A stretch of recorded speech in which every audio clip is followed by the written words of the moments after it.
My name is Mark Cooper Smith, and I'm from the Puerto Vallarta Expat Network, which is a Facebook group and a YouTube channel. All of my guests are either full-time or part-time residents of Puerto Vallarta, Mexico. From our video series, you might get helpful tips, useful information, and a better idea of what it is like to live in our beautiful area. Now let's meet today's guest. Good morning. How are you? Hey, how's it going? Obie here. Pleasure to meet you. For our viewers, can you tell us your full name? Obed Casaneda, and I'm a full-time resident here. I have a permanent residency card now, and I'm fully devoted to the Bay. All right. And Obie, where are you originally from? Originally from United States. I grew up in Oakland, California, born in Boston, Massachusetts, and on my early years, I joined the Marine Corps, so I moved around the country a bit. But I ended up in Las Vegas, Nevada, my last few years before coming here. How long have you been living in Puerto Vallarta? On and off since 2016, but permanently after COVID is when I decided just to finally make it here, because I will come just for the high season, kind of work my way here and then go back to the States, work there and do that for a couple of years. But then I was able just to settle here after COVID. What attracted you to move to Puerto Vallarta full time?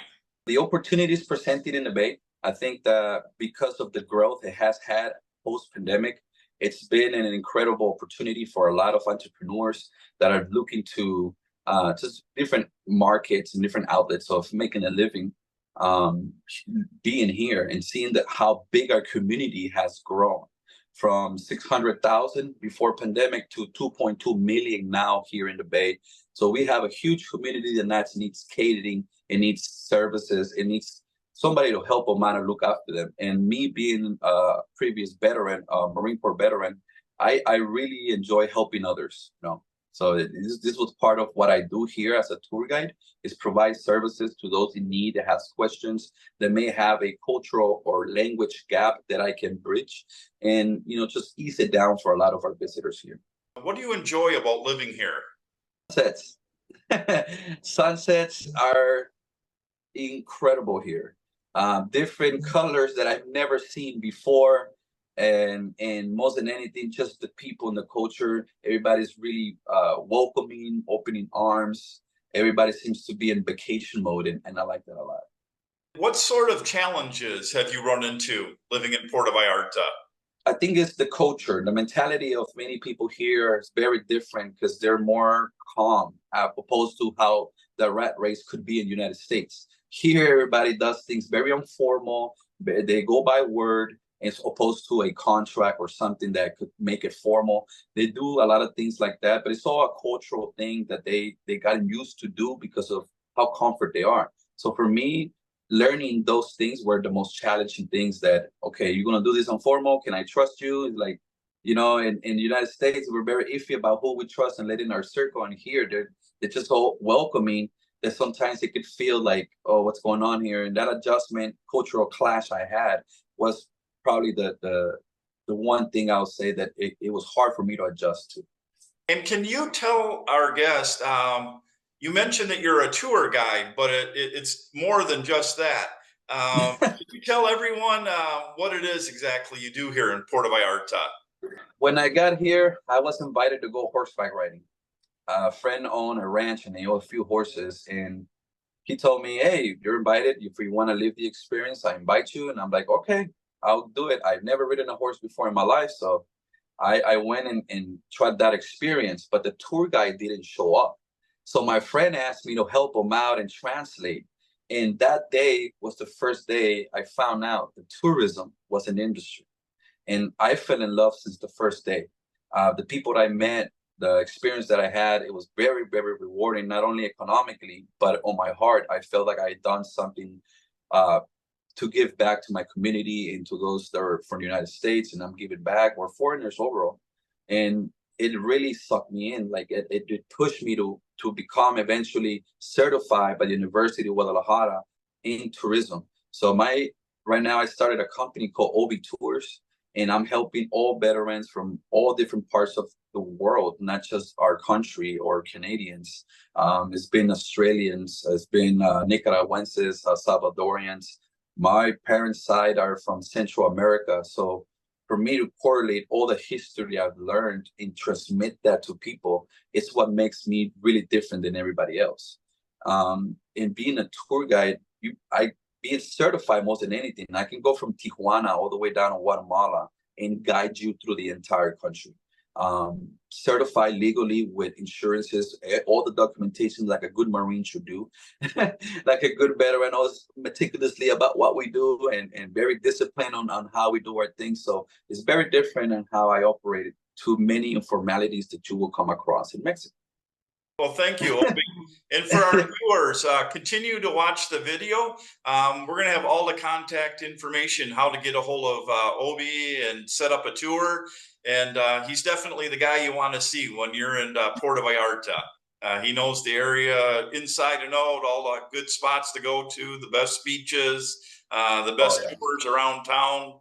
So But also, if you need errands, if you need to go get me some medicine, if you need a translator, if you need someone to go help you out and do something around town, babysitting, dog sitting, I mean, anything you need, we can cater more like a concierge services to you than anything else. Just it's opposed to just tourism, right? Wow, yeah, that's great. And Obie, to change the subject, let's say I'm somebody who's either living in the United States or Canada, and I'm thinking about moving to Puerto Vallarta full time. What sort of advice could you give me? Long story short, sell it all. You can buy it all here back. You don't have to worry about, oh my God, I'm going to lose all my things. And where do I move them? Do they have storage? Does I pay extra? Certain things that I know that you may have sentimental value, of course, take it, bring it with you. It doesn't cost much to bring extra bags. But if you're worried about your sofa, about your TV, about your fridge, all that extra stress that you may consider hectic for you to do the movement, forget about it. They have it all here. So all you really need is to make the move and look for a nice place by a certified person. Don't get these other random people that are Google translating, because most of the time they don't even live here. So first of all, get rid of that you can do it mentality. You can do it. A lot of the stuff can be recovered here, and don't worry about all of that. Let go. That's my best advice I can give you. Let's say I'm a person coming down here on a 1-week vacation. I'm staying in a hotel, in the hotel zone along the strip. And you're the perfect person to talk to. What advice would you give me? I want to see a few things in Puerto Vallarta. What would be a good idea for me to do? Definitely bring water, comfortable shoes. It really depends on your focus. If you're going to dinner, obviously you're going to be dressed up. But if you're just going for a stroll, some shorts, a towel, a fan, all this stuff, it's going to take quite a while to adjust to the humidity here. And just be mindful of that it may get you extra tired and dehydrated. So good spots is the middle of the boardwalk, the Malecon, right where we have our statue of our seahorse, the statue of Santa Barbara dolphins. We have the arches and an open theater that you can go see. It's all within a 2-block radiuses that connects with the church. It connects with the city hall and the boardwalk. So those are the most iconic spots here in Puerto Vallarta. And because they're all within small radiuses, you can get it all done without sweating much.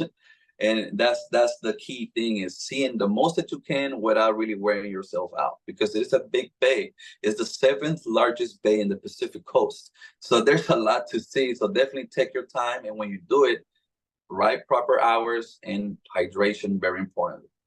Of course, if you'd like to get more in depth, tours, right? Yeah. You're the Definitely. I have courtesy tours for those that have trouble getting the hang of it and wondering where they're at, because, I mean, this place in general, the bay itself, found by Amerigo Vespucci in the year 1507. All right. So we have a lot of history that a lot of people don't explore or take for granted or oversee it, and I try to bring that back and correlate it with today's era and try to give you a very different perspective for our culture, our history, so you understand the people a little more and you get to navigate Mexico a lot better, knowing their history. Well, Obie, I want to thank you for being my guest today. My pleasure. My pleasure. A lot of great information and good tips. And again, for our viewers, continue to watch the video for Obie's contact information. And again, for our viewers, I want to encourage everybody to subscribe to our YouTube channel, like our videos, share our videos. And don't forget, we also have a Facebook group by the same name, Puerto Vallarta Expat Network. So viewers, I'll see you guys next time. Goodbye, everyone. Bye-bye.